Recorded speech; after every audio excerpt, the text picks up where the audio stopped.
What is up, everyone? Welcome to 5 Things We Learned from Game Week 15. My name is Ryan, and welcome to the Football Chatbox. Let's get straight in to the video.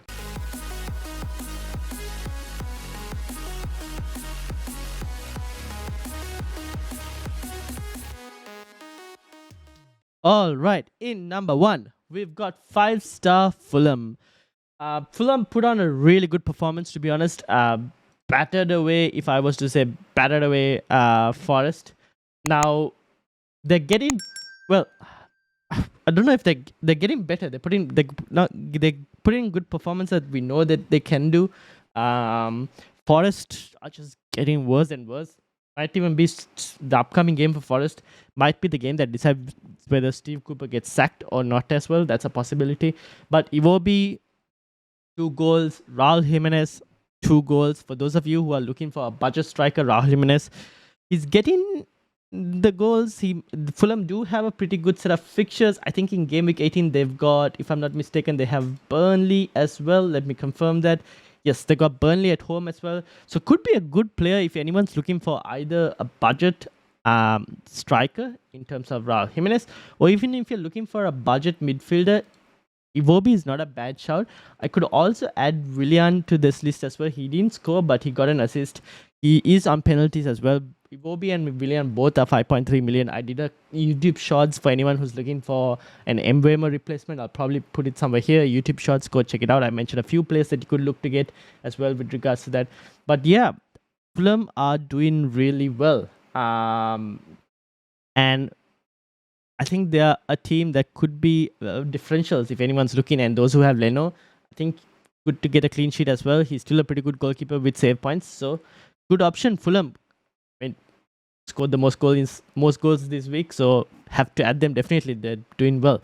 Let's move into point number 2, which is Bryan Mbeumo's injury. Now, this has, well, I don't know if this is from an FPL point of view, I don't even know how to look into it, because it has kind of caused its own set of problems for some people. For others, they've gone, okay, now I don't have to bench Mbeumo as well. In 18, I can look to get someone who won't be needed, like who won't be benched in 18.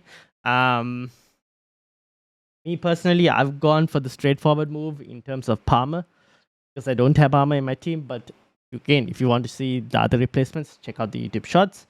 But I think if you're looking to get rid, there are a couple midfield options to go down to, like we mentioned, Iwobi or Willian as well. You could go upwards as well. It's a bit unfortunate because it's come at a time where a lot of us have goalkeeper problems as well now, because Ariola got a wrist injury. People have Turner as well. So like myself, I played 10 men this week because no goalkeeper. So I have to solve that as well. So if you need to take a hit this week to kind of solve a lot of fires, I don't mind it. I think a lot of people might end up taking a hit potentially this week. So it's not a bad week to take a hit as well, to kind of sort your team out just before game week 18. But it's kind of opened up a few avenues in terms of getting, at least we know that a lot more people's teams now going into game week 18 won't be as the bench wouldn't be as weak. A lot of people will probably be able to field 11. So a lot of free hits that might have been played if they had the likes of Mbeumo, the likes of Pinnock, the likes of Haaland, and all of that might be less now going into game week 18. But yeah, let me know. Do you have Mbeumo? Are you stuck with this injury problem? Let me know in the comments, and let me know who you're actually going for. And let's move into number 3, which was brilliant Villa. Aston Villa put on an absolutely incredible performance where they literally played Manchester City out of the park, basically. Villa Park was buzzing.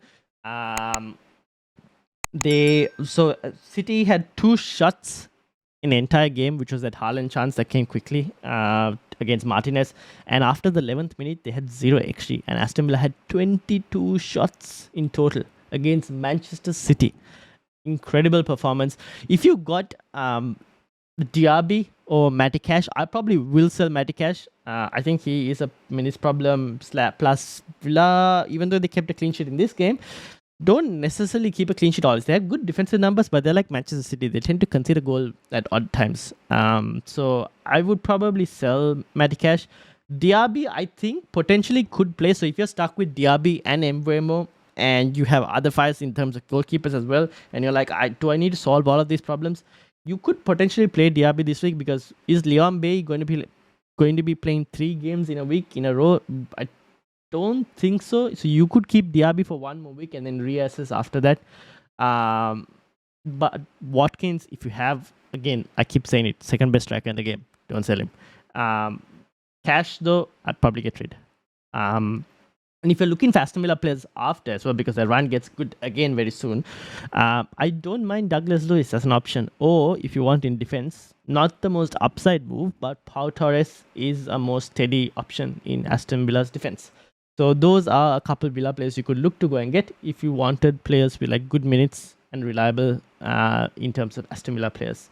Now, let's move into point number 4, which is still 1 clean sheet away.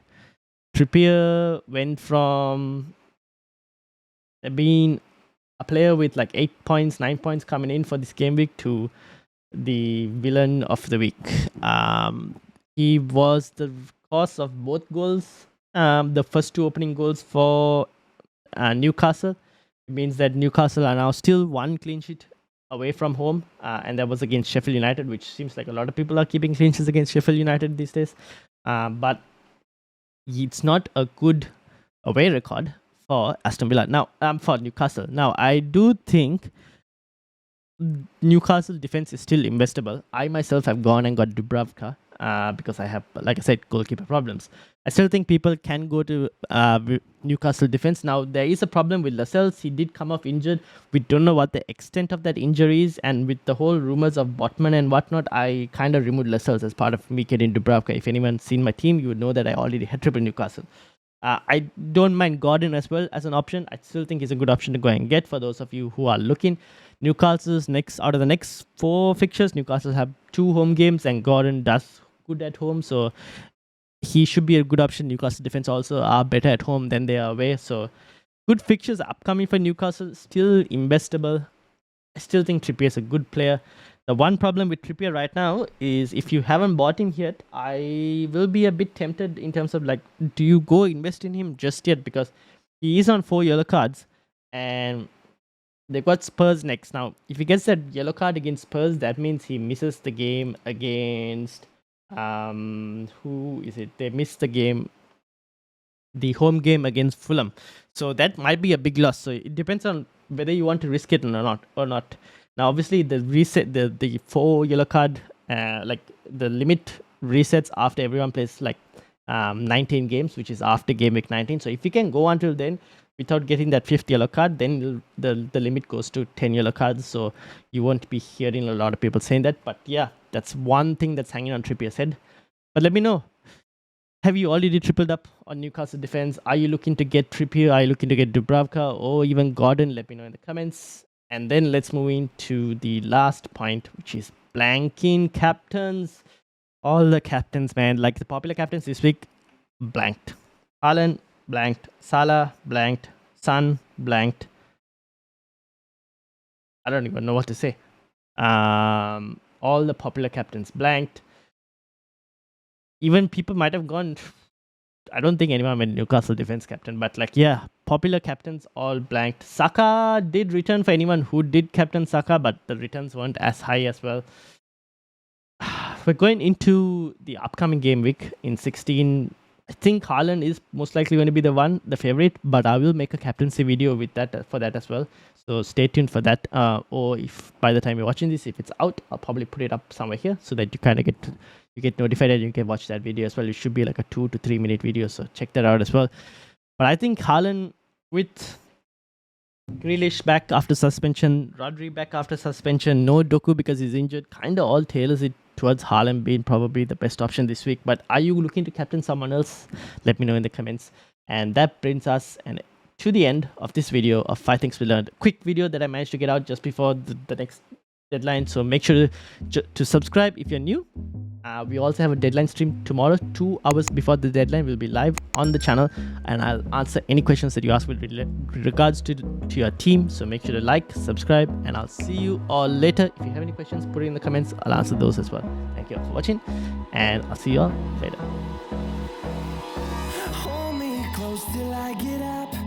Time is barely on our side. I don't wanna waste what's left. The storms we chase are leading us, and love